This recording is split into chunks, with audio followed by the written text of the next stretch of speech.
Buenas noches a todos, otra vez bienvenidos. Héctor, Leandro, su familia, qué bueno tenerlos. Estamos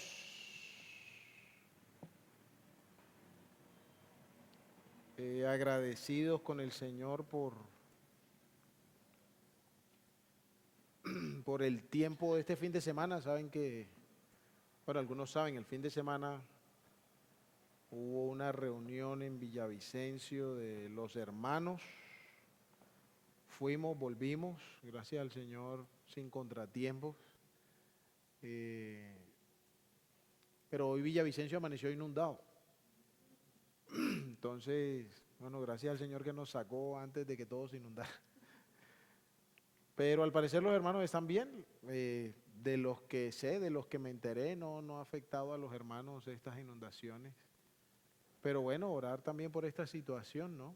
El derrumbe en Bello también, que la semana pasada fue, que varias personas murieron allí, etcétera. Que el Señor tenga ahí misericordia o siga teniendo misericordia con todos, para que estas situaciones despierten en nuestro corazón el- la necesidad, la necesidad de tener que mirar a Cristo y refugiarnos en Él, porque la vida aquí es efímera, no dura mucho. Entonces que el Señor esté obrando en medio de todo esto. Muy bien, vamos entonces a continuar con el estudio que tenemos o las meditaciones que estamos teniendo acerca de la iglesia. Vamos a volver al libro de Efesios, capítulo 2. La semana pasada estuvimos en capítulo 5. Hoy vamos a capítulo 2.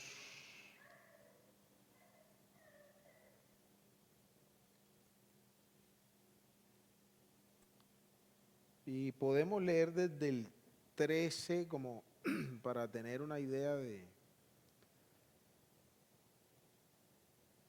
de lo que está diciendo todo el pasaje, ¿no? Nos vamos a concentrar más adelante, pero desde el 13 dice así la palabra del Señor en Efesios 2, versículo 13. Pero ahora en Cristo Jesús, vosotros que en otro tiempo estabais lejos, habéis sido hechos cercanos por la sangre de Cristo, porque Él es nuestra paz, que de ambos pueblos hizo uno, derribando la pared intermedia de separación, aboliendo en su carne las enemistades, la ley de los mandamientos expresados en ordenanzas, para crear en sí mismo de los dos un solo y nuevo hombre, haciendo la paz. Y mediante la cruz reconciliar con Dios a ambos en un solo cuerpo, matando en ella las enemistades. Y vino y anunció las buenas nuevas de paz a vosotros que estabais lejos y a los que estaban cerca, porque por él, por medio de él, los unos y los otros tenemos entrada por un mismo espíritu al Padre.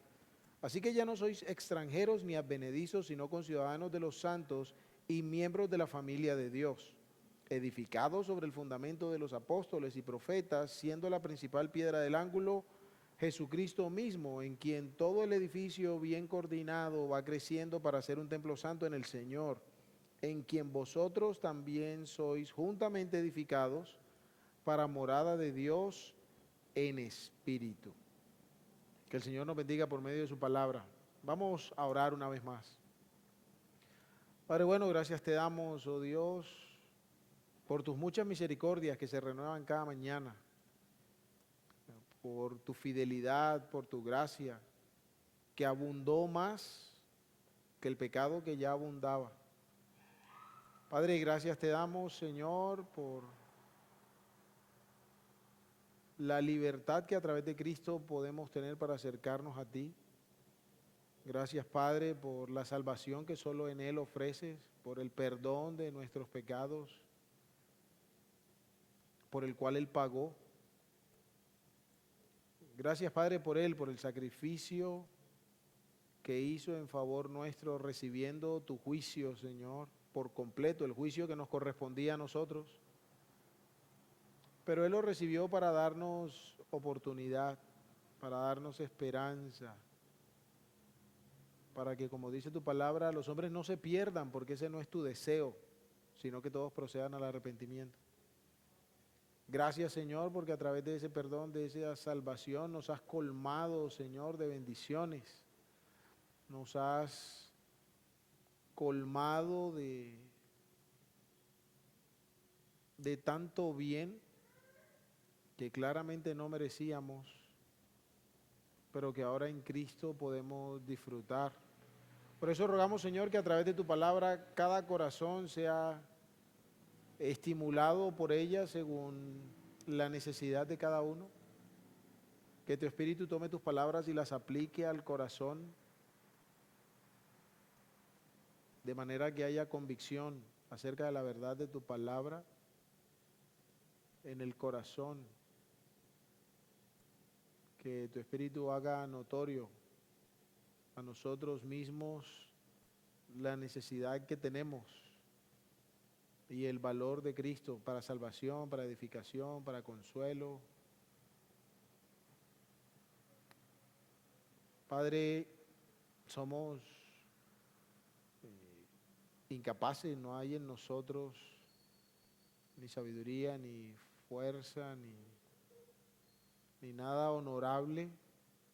Por eso rogamos que a través de tu Espíritu abras nuestro entendimiento, guíes mi boca, dirijas nuestros corazones, para que en todo y por todo tú seas glorificado y esta tu palabra produzca fruto de bendición en el corazón. A ti nos encomendamos, Señor, que no hay otro como tú. A ti nos encomendamos porque no hay mejores manos en las cuales estar. Por medio de Cristo lo hacemos. Amén. Muy bien, entonces nosotros nos vamos a concentrar por ahí en el versículo 19. Pero el capítulo 2 viene hablando de la salvación que tenemos en Cristo, de cómo Cristo ha operado para que los hombres tengan vida porque estaban muertos. Capítulo 2, versículo 1. Pablo, refiriéndose a los efesios, a los creyentes, les dice, su estado antes de Cristo era como el de todos los hombres, muertos, hijos de desobediencia, hijos de ira, sujetos al juicio y a la condenación. Pero el versículo 4 dice, pero Dios, siendo rico en misericordia, con su gran amor con que nos amó, ha cambiado rotundamente nuestra condición, nos ha dado vida, juntamente con Cristo, con tal de mostrar su poder. Y el apóstol empieza a hacer una comparación ahí, o continúa la comparación entre lo que éramos antes y lo que éramos ahora. Y esta comparación es importante porque es lo que nos dirige a las palabras que vamos a examinar hoy. El versículo 11 hace una distinción entre los judíos y los gentiles. Dice que los gentiles, en cuanto a la carne, éramos llamados incircuncisión. En resumen, estábamos fuera del pacto que Dios había hecho con el pueblo judío. En el capítulo 2 dice que estábamos alejados de la ciudadanía de Israel, no pertenecíamos a la nación de Israel. De manera que los judíos por nacionalidad, digamos, estaban dentro de las promesas que Dios había hecho a Abraham, porque esa era parte de su pacto. De manera que los que no nacieron en el pueblo judío, digamos, estaban al margen de todas estas cosas. El versículo 13 dice, pero ahora en Cristo, es decir, la presencia de Cristo cambió drásticamente esa condición. La presencia de Cristo hizo una cosa nueva y dice el 13 que fuimos hechos cercanos por la sangre de Cristo, es decir, hacia el Padre. Dice luego en el 14 que Él es nuestra paz porque de ambos pueblos hizo uno, derribando la pared intermedia de separación. Versículo 16, mediante la cruz reconcilió a todos, a judíos y a gentiles, para con Dios en un solo cuerpo. Entonces, en el versículo 19 dice, así que ya no somos ni extranjeros ni advenedizos, no somos de otra tierra, ¿cierto? Lo que quiere decir. Sino que somos conciudadanos de los santos y miembros de la familia de Dios. Nosotros estamos hablando acerca de la iglesia y hasta ahora no hemos leído la palabra iglesia en ninguna parte, ¿no? Pero por el relato entendemos que estos de los que está hablando Pablo aquí son los que ya hemos descrito antes, ¿no? Que han puesto su fe en Cristo, que han sido perdonados de sus pecados, que están en el fundamento que Cristo ha establecido, etcétera, etcétera. Hemos estado mirando características que concuerdan. Entonces aquí, aunque no se menciona la palabra iglesia, Pablo está hablando acerca de la iglesia, pero usa otros términos para describirla. Y en esos términos es que quiero que aprendamos algunas cosas y reflexionemos en algunas cosas hoy. Entonces ahí en el 19 dice, ya no somos ni extranjeros ni advenedizos. ¿Por qué dice eso? Porque como les mencioné antes, los pactos y las promesas iniciales que Dios hizo de manera, ¿qué será?, terrenal, se las hizo a un pueblo, ¿cierto?, al pueblo de Israel. Entonces, si no pertenecías al pueblo de Israel, eras extranjero en el sentido espiritual, eras un advenedizo en el sentido espiritual. No eras parte del pueblo físico de Dios, del pueblo terrenal de Dios. Dios le dio la promesa a Abraham de que él haría una nación grande y que a través de esa nación bendeciría a otras naciones. El pueblo de Israel se formó y los pactos, las promesas, la revelación de la palabra de Dios, Dios la entregó a Israel. Entonces, Pablo dice que ahora ya no somos extranjeros, ahora ya no estamos lejos, sino que hemos sido hechos cercanos. Dice que lo que somos ahora es ¿qué? ¿Cuál es la palabra que está ahí? Siglo XIX. Esta es la parte en la que ustedes me ayudan. Somos conciudadanos, somos ciudadanos juntamente con, ¿cierto? Hemos sido puestos al nivel de los otros ciudadanos. Sabemos que es un ciudadano, ¿cierto? Es una persona que pertenece a un pueblo y es una persona que tiene parte activa en un pueblo por causa de haber sido puesto ahí o de haber nacido ahí. Dependiendo de las políticas de un país, uno puede ser ciudadano de diversas maneras, ¿no? Pero la forma de tener la ciudadanía común es naciendo en ese territorio. Entonces me imagino que la mayoría de aquí, si no todos, somos colombianos. ¿Por qué? Porque nacimos en esta nación, ¿cierto? En Colombia. Entonces si llega aquí un mexicano, el mexicano es extranjero. Bueno, es de aquí. Puede estar en medio nuestro, puede convivir con nosotros, pero no es de aquí. Ah, que yo quiero que sea colombiano. Entonces, bueno, tienes que hacer un trámite, llenar unos papeles, pagar una plata, aprenderte unas cosas, hacer un examen y podrían darte una nacionalidad. Entonces, ese que recibe esa nacionalidad es hecho, ¿cuál es la palabra aquí? Conciudadano de todos los demás. Se le trata como si hubiese nacido en Colombia, ¿cierto? Pero esta persona, al unirse al pueblo, ¿qué hace? Se compromete a vivir como colombiano, ¿sí? O sea, uno no coge la nacionalidad y sigue viviendo como extranjero, no. El que adopta una nacionalidad se compromete a atesorar los valores de ese pueblo, se compromete a mantener la identidad de ese pueblo. De hecho, digamos en los Estados Unidos, que es de pronto donde vemos más eso, ahí sea por televisión, la gente hace un juramento cuando ya se gradúan, digamos, cuando ya les van a dar la ciudadanía después de haber hecho un pocotón de papeles y tal, la gente se para ante la bandera y hacen un juramento de proteger la patria, de servir la patria, de mantener los valores de la patria, renunciando básicamente a lo que eran antes. De hecho, bueno, no es relevante, pero ilustra algo interesante. En muchos países en el mundo hoy se está tratando de ¿cómo se llama? No es desautorizar, pero de que ya no exista más doble ciudadanía.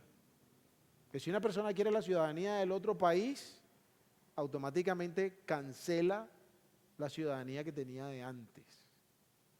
Escuché que hay una ley que se está tramitando a nivel mundial, muchos países están queriendo hacer eso. Entonces, si el americano quiere ser nacionalizado colombiano, entonces apenas tenga su nacionalidad colombiana, trin, le cortan la americana. Ya no es más americano. De manera que si quiere volver a los Estados Unidos, tiene que pedir visa. ¿Me hago entender? No es que tenemos los beneficios de una y los beneficios de la otra, como sucede hoy en día. Una persona puede tener cuantas nacionalidades le permitan tener. Pero traigo esto a colación porque esta idea que está aquí está más aplicada a esto que está pasando ahora en la ley. Aquí cuando dice que es conciudadano de los santos, lo que quiere decir es que dejó de pertenecer a su anterior pueblo para pertenecer ahora al pueblo de los santos. Entonces esta palabra conciudadano nos habla de eso, de ser un pueblo. Y como hemos visto antes, este pueblo tiene identidad, este pueblo tiene valores. Recuerden que cuando hablamos de vivir en comunidad, hace unas semanas, decíamos eso, vivir en comunidad significa que tenemos unos principios comunes, que tenemos unos valores comunes, que tenemos metas comunes, que todos estamos persiguiendo lo mismo. Bueno, esta idea se ratifica cuando Pablo usa esta palabra de ser conciudadanos. Habla de ser de un pueblo, no de dos ni de tres. Habla de ser de uno, de estar comprometidos con ese uno y vivir como de ese uno. Pablo en otros lugares lo confirma, pero hay un pasaje muy conocido. Solo se lo voy a leer. El apóstol Pablo en Filipenses dice: mas nuestra ciudadanía está en los cielos, de donde también esperamos al Salvador Jesucristo. Y en Hebreos, el escritor de Hebreos, hablando de estos hombres de fe, dice que murieron sin haber recibido lo prometido, sino mirándolo de lejos, creyéndolo, saludándolo y confesando que eran extranjeros y peregrinos sobre la tierra, porque los que esto dice, miren, claramente dan a entender que buscan una patria. Y dice luego más adelante, pero anhelaban una mejor, esto es celestial, por lo cual Dios no se avergüenza de llamarse Dios de ellos, porque les ha preparado una ciudad.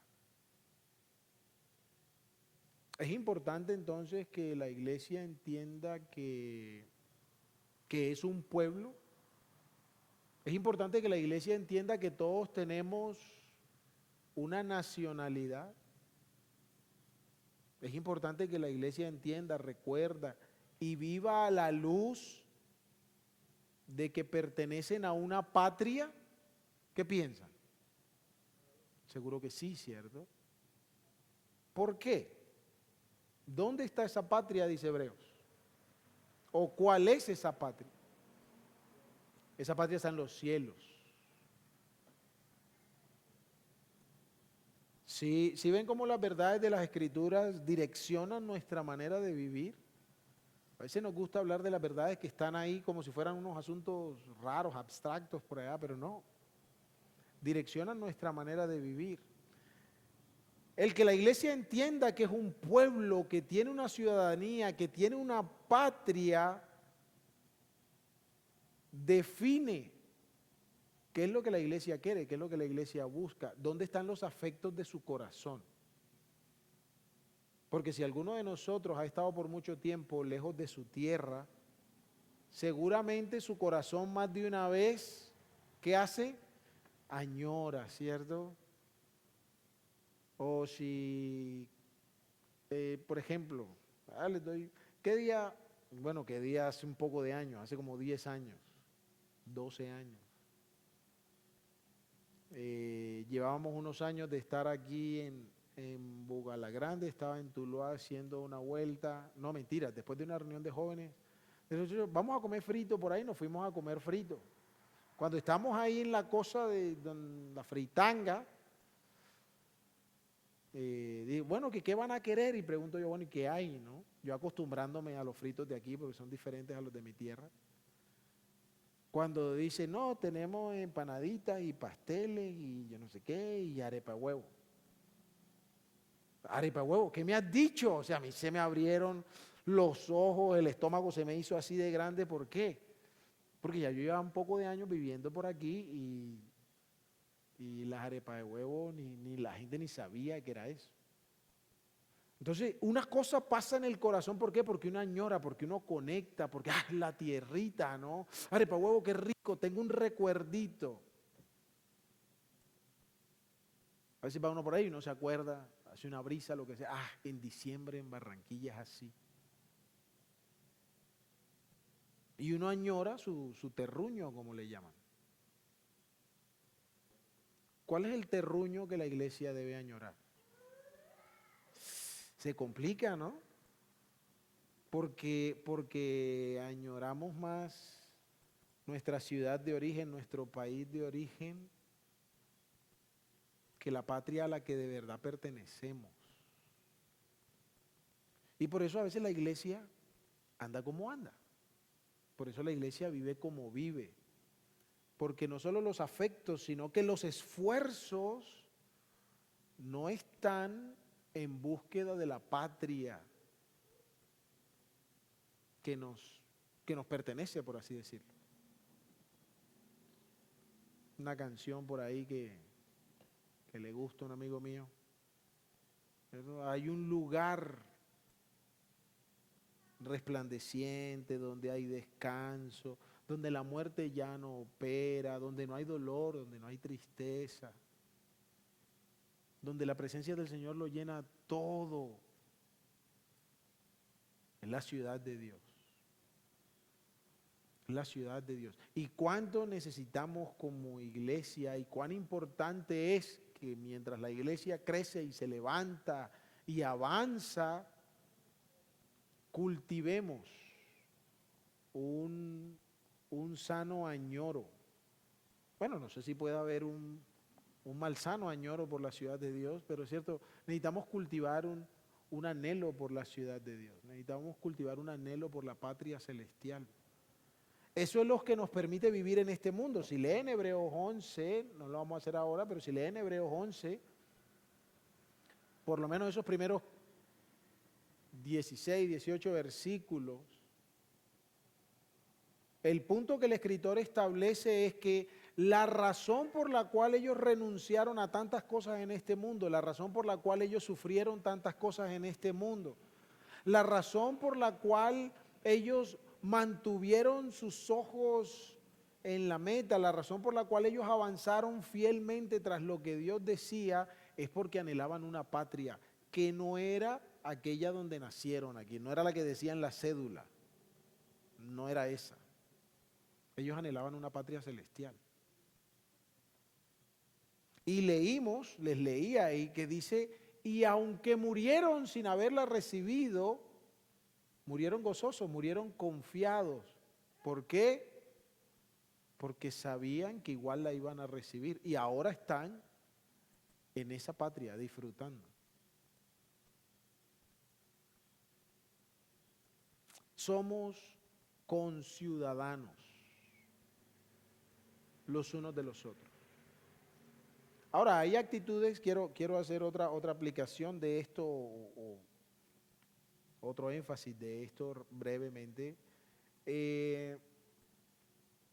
Hay un tema ahí en nuestras actitudes frente a los extranjeros, ¿no?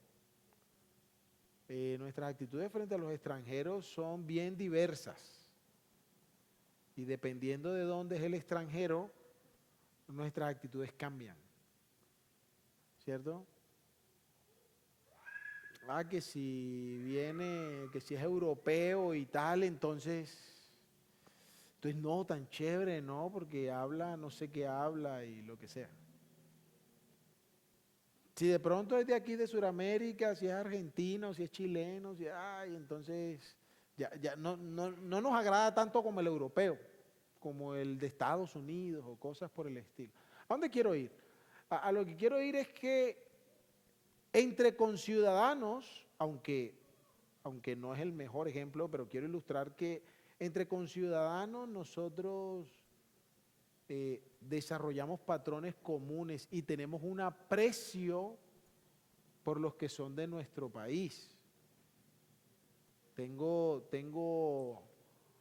unos amigos por allá en otras tierras donde a veces me escriben contentos. ¡Ey, me encontré con un costeño por acá! Y están por allá chupando frío en Canadá, en Estados Unidos, en lo que sea. Y ahí me encontré un colombiano, me encontré un paisa, y están contentos porque se encuentran a alguien de su nación. Bueno, cuando aquí dice que nosotros somos conciudadanos, una idea que está metida ahí en el texto entre líneas, cuando leemos, es precisamente cómo debemos vernos los unos a los otros en relación a nuestra ciudadanía. Pablo ha dicho antes, pero quiero traer aquí versículo 16. Dice que mediante la cruz Él reconcilió a ambos con Dios en un cuerpo. ¿Y qué mató? Versículo 16 al final. Las enemistades. Aunque aquí el enfoque es un poquito diferente, yo voy a traerlo aquí al tema de las relaciones. Dice, mató las enemistades. Es decir, que entre aquellos que fueron reconciliados en ese otro cuerpo, ¿qué no debe haber? Enemistades. No debe haber absolutamente nada que sea nocivo, dañino los unos para con los otros. Entonces, cuando pensamos en que somos un pueblo, o cuando pensamos en que la iglesia necesita recordar que somos un pueblo, quiero que estos dos enfoques queden en nuestra mente. El primero que mencionábamos ahorita, tenemos una patria común y estamos juntos buscando esa patria común, y nuestro corazón debe añorar esa patria común, y la manera de vivir en este mundo va a estar profundamente marcada por si estamos anhelando y buscando esa patria o no. Y dos, debemos vernos los unos a los otros, siendo conciudadanos, con el mismo afecto, con el mismo valor, con la misma identificación con el otro. Perdón, bueno, Latinoamérica en general, pero Colombia es un país bien regionalista, ¿no? Porque podemos ser todos colombianos, pero si el rolo se encuentra con el paisa y con el santandereano y con lo que sea, ahí se empiezan a tirar sus pullitas, ¿no? Porque cada quien cree que su región es la mejor. Pero eso no es lo que encontramos aquí. Lo que encontramos aquí es que los que son un pueblo son, como dice el mismo término, creo, el siguiente término, el versículo 19, que creo que no en vano lo dice. ¿Qué hay? ¿Cómo se le llama o cómo le dice uno al vínculo que une a todos los que pertenecen a un pueblo? Nosotros tenemos un término muy común, ¿no? O bueno, somos costeños, digamos, entonces los costeños somos los costeños somos un montón de cosas, pero, ¿cierto? O los cachacos, o lo que sea, o generalmente los pueblos se tratan como si fueran hermanos, somos una hermandad, ¿cierto? ¿Qué dice ahí la siguiente frase en el versículo 19? No solo somos conciudadanos, sino que, versículo 19 del capítulo 2, somos miembros ¿de qué? De la familia de Dios. O sea que somos, ¿qué somos? Somos, pues sí, somos miembros. ¿Qué somos entonces? Sí, somos familia. Hermanos, primos, tíos, lo que sea, pero somos familia todos. ¿Cierto? Tenemos un vínculo que nos une. Y Pablo también ha mencionado eso en diversos lugares. Aquí en Efesios, capítulo 1, Pablo dice en el versículo 5, en amor, habiéndonos predestinado para ser adoptados hijos suyos por medio de Jesucristo. Gozamos ahora de una relación de Padre, Dios, y nosotros, otra vez, allí nos conectamos aquí. Tenemos una relación con Dios donde Él es Padre y nosotros ¿qué somos? Sus hijos. Nosotros somos sus hijos. Entonces, no solo somos un pueblo, sino que es un pueblo que al mismo tiempo es una familia. En las culturas orientales, hace mucho tiempo, la formación de los primeros pueblos era así.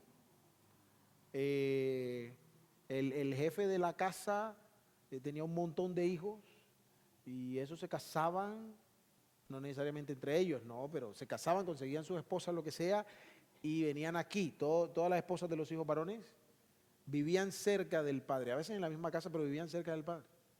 Y las familias crecían y terminaban siendo un pueblo. Con nosotros no pasa mucho eso. Aquí los bulgalagrandeños no tienen un papá común. Bueno, no que yo sepa, ¿cierto? No tienen un papá común. Los costeños no tenemos un papá común. Hay un montón de libaneses allá en la costa. Las raíces costeñas vienen del África, del Líbano, de un pocotón de lugares ahí.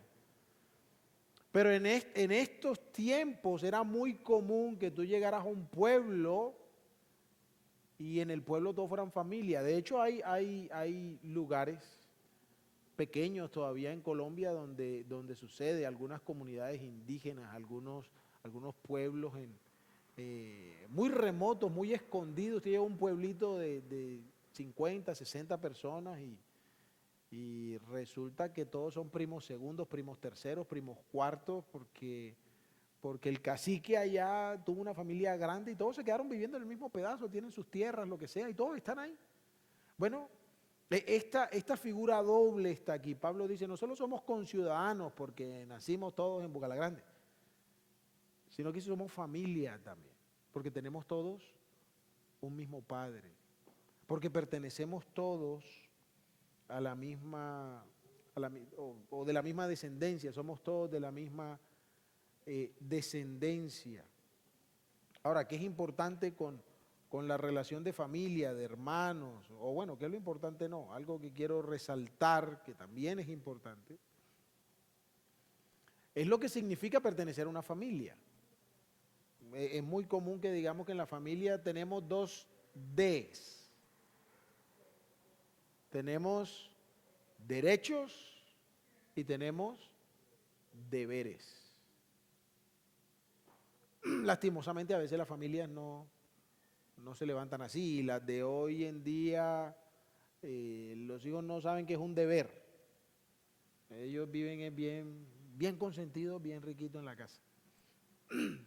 Pero no, en una familia tenemos derechos y deberes, tenemos responsabilidades y tenemos beneficios, tenemos bendiciones si se les quiere llamar. Bueno, con la iglesia sucede igual. No en vano Dios nos llama que somos una familia. Delante de Dios tenemos una cantidad de privilegios, de cosas que el Señor nos ha concedido, a las que podemos acceder, digamos, como derechos. La comunión con Él, el acceso a su presencia, el gozar de su cuidado, de su protección, de su gracia, todo eso son privilegios. Pero como hijos en un hogar también tenemos deberes. También debemos ser responsables por nuestro lugar en la familia, por la función que cumplimos en la familia.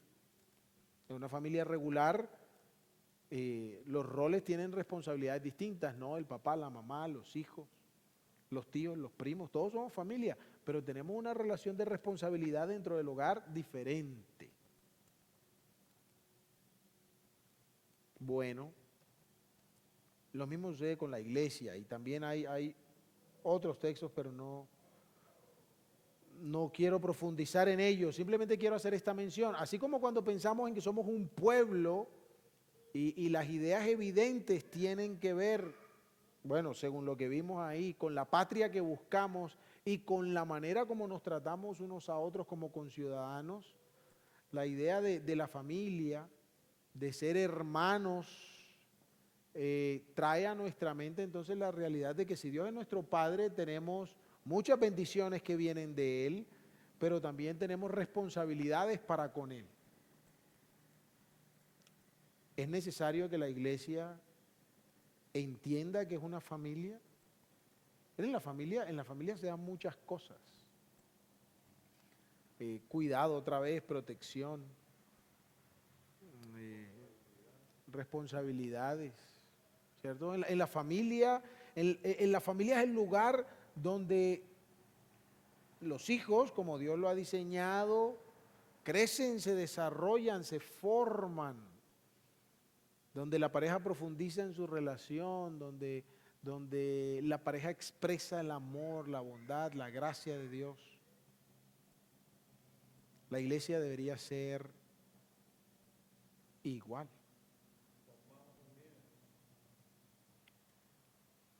Sí, dice ahí, porque pensaba llegar hasta el 22, pero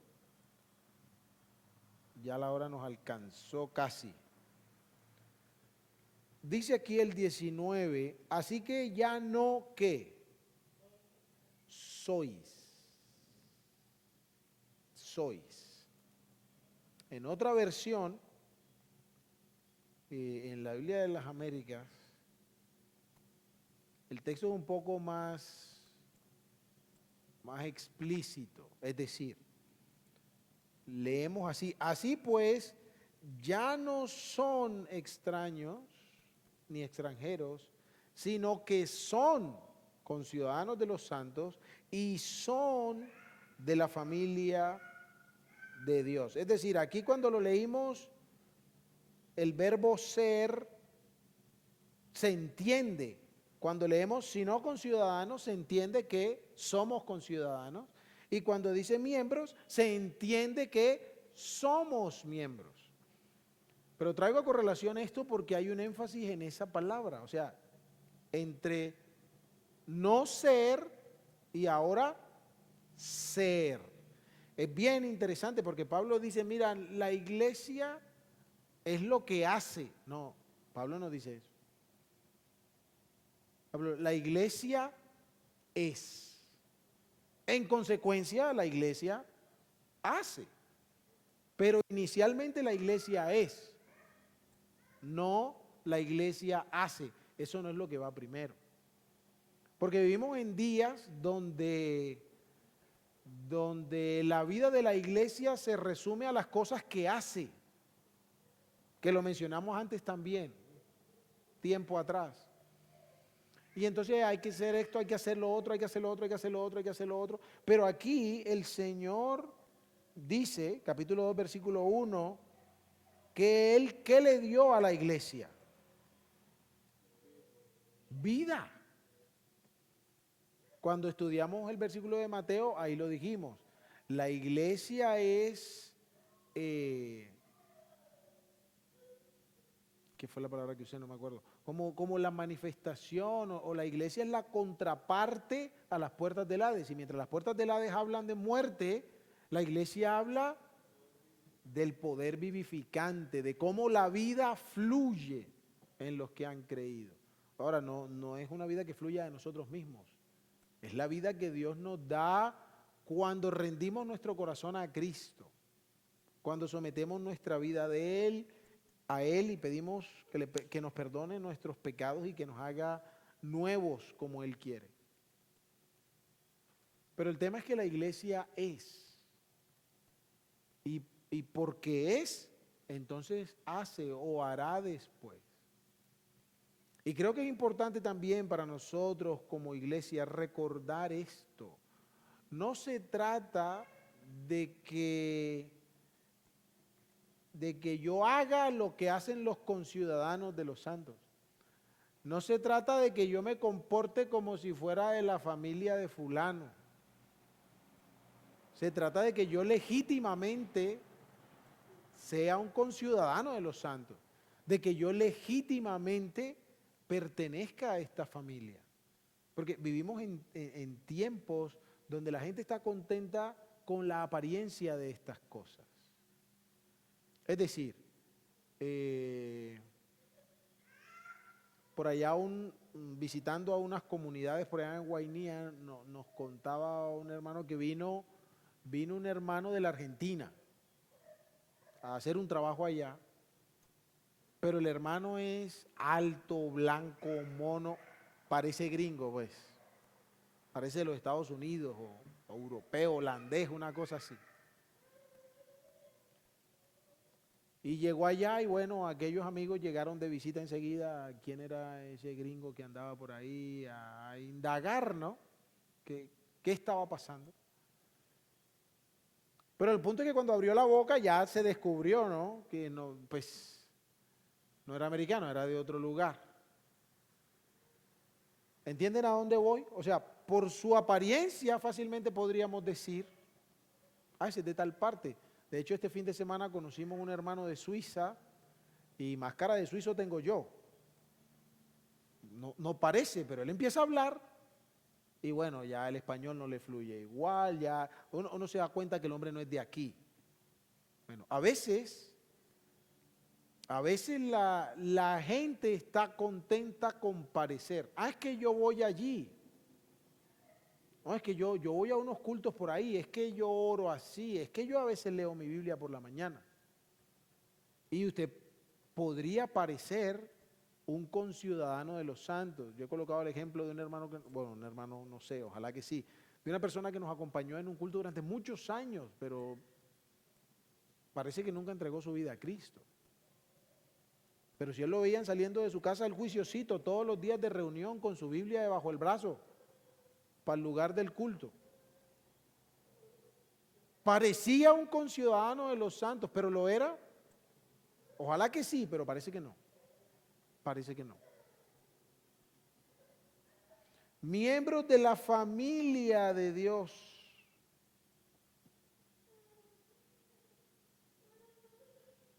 Es que yo me voy para la casa de Mao y me quedo unos días allá y duermo con él y trabajo allá y él me cuida y me trata bien y lo que sea. Y qué bueno, ¿no?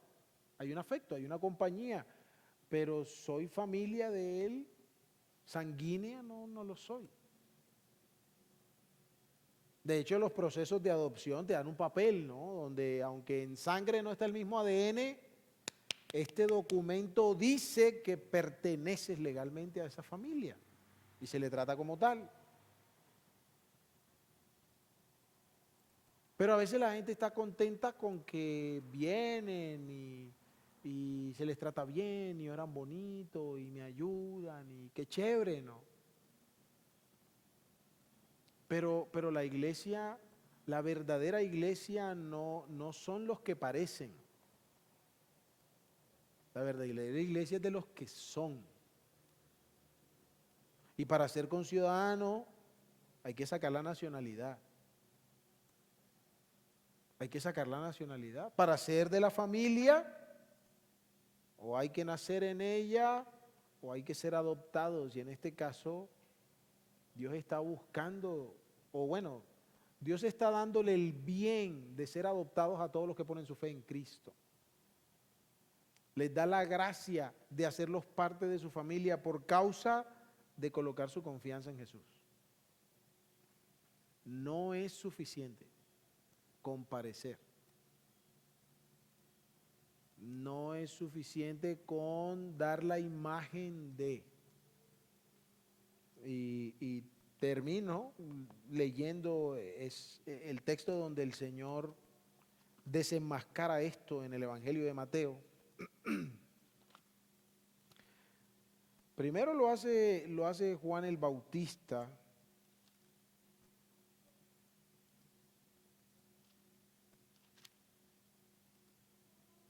Capítulo 3. Juan el Bautista, siendo encomendado por Dios, vino preparando el camino para el Señor Jesús. Y él iba al Jordán y bautizaba en el Jordán y él predicaba diciendo: arrepentidos porque el reino de los cielos se ha acercado. Pero para verse bien, Mateo 2, perdón. ¿Qué dije? Mateo 3. Mateo 3, 2. Capítulo 3, versículo 2. Pero para verse bien, los escribas y los fariseos empezaron a ir a Juan. ¿Por qué? Porque la gente tenía a Juan por profeta. Y la gente estaba recibiendo el testimonio de Juan y estaban siendo bautizados por Juan. Y entonces los fariseos dijeron, bueno, vamos a pegarnos del corte para que la gente piense que nosotros también estamos como en la movida, ¿no? Pero en el versículo 7 dice, al ver él, Juan, que muchos de los fariseos y de los saduceos venían a su bautismo, miren lo que les decía, bienvenidos muchachos, qué bueno tenerlos por aquí, ¿no? Juan les dice, generación de víboras, ¿quién os enseñó a huir de la ira venidera? Haced pues frutos dignos de arrepentimiento y no piensen decir dentro de ustedes mismos, a Abraham tenemos por padre, porque yo digo que Dios puede levantar hijos a Abraham aún de estas piedras. Estos hombres querían hacer, pero Juan les dijo, ustedes tienen que ser, tienen que arrepentirse.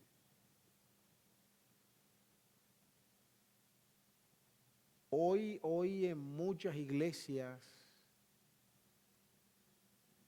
y no es una crítica, lo que quiero es resaltar el valor de estas palabras. En muchos lugares no se cuestiona si la gente es o no es. Están contentos si la gente hace. Están contentos si la gente viene. Si la gente pone plata y buena plata ahí en la bolsa, en la caja, en lo que sea. Están contentos si la gente hace lo que el líder diga. Si con eso están contentos. Pero la preocupación de Juan el Bautista, en este caso que estamos leyendo, no es lo que hacían, es lo que eran. Vienen a bautizarse, pero en ustedes no hay arrepentimiento. Muestren que están arrepentidos. Dice, no, pero Juan dice que hagan. Sí, Juan les dice, haced pues frutos dignos de arrepentimiento. Pero ¿qué es lo que está diciendo Juan? Que lo que se supone que hacen cuando vienen a bautizarse, que es arrepentirse, bueno, que haya fruto. Es decir, que primero tenía que haber algo en el corazón. Y bueno, el Señor Jesucristo, por allá en Mateo 23,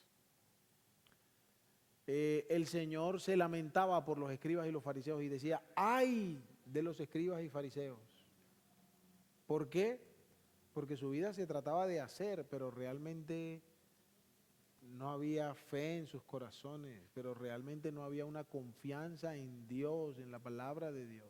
Estaban llenos de leyes, de normas y hacían cosas hasta santas, pero el afecto de su corazón no era el Dios que les llamaba. Entonces, que ante estas verdades gloriosas y que deben animar nuestro corazón de que somos un pueblo, de que tenemos una patria, de que debemos animarnos unos a otros porque somos conciudadanos,